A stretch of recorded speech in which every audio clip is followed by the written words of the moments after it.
I said, hail, brethren.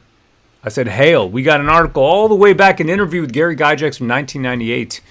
Were you marketing specifically to the maladjusted, though? I remember an ad in a comic book which featured a loner saying something like, who needs friends? I got my D&D. That's right. But with your friends, you could play D&D. That's a little tricky there. Gary Gygax laughs. Gee, I don't remember that ad, but I think there might very well have been one. Well, sure. What about the strains of sex and violence throughout D&D? The fantasy women in the chainmail bikinis? Gary Gygax responds, it's the same in comic books and on the front of the lurid covers of the old pulp magazines. Gaming in general is a male thing. It isn't that gaming is designed to exclude women. Far from it. It's my personal comment. Everybody who's tried to design a game to interest a large female audience has failed. And I think that has to do with the different thinking processes of men and women. So he's right. So here's Gary, right? Here's Mr. Gygax. He's trying to think. He's like, they were trying to bring everybody in, right? And it just turned out a lot of women were not playing back then. It was different. Now it's like you got the cosplay. There's so many women. Like it's like geek chic. You know what I mean? It's cool to be a geek, to be a nerd. It wasn't back then. It really wasn't. Okay? And maybe that social opprobrium was what stopped women from playing. I don't know.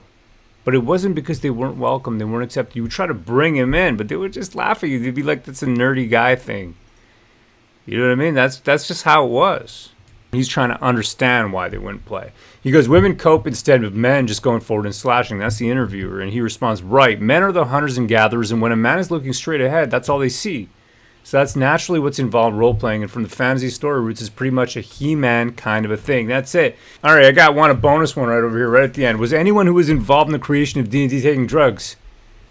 Gary Gygax, you know, I wrote the whole shtick. Nobody argues with the fact that I'm a solo author, although there's a co-creator. Well, of course there is, right? Dave. And believe me, it's not anything that one can do when one is in an altered state of perception. If you go and you look at the DMG and you go through all those tables and those, man, this guy must have been lit. I'm thinking coffee smoke, right? He's just thinking, because you got to be crunching numbers. He was coming up with probabilities and all the rest. Although sometimes the games get a little wild. One fellow and I were co-GM one time, and we were sharing a little bottle of Southern Comfort. It got pretty wild. You really don't want to do that because you got to keep a pretty alert mental state or you'll be out quickly. There is, granted, a lot of junk food consumed. No doubt. Still is today. And be sure to like and subscribe. All right? More coming. You got it. And we should celebrate the people who came before us. Not get rid of them. Not forget their legacy. Hail, brethren. Hail the war campaign.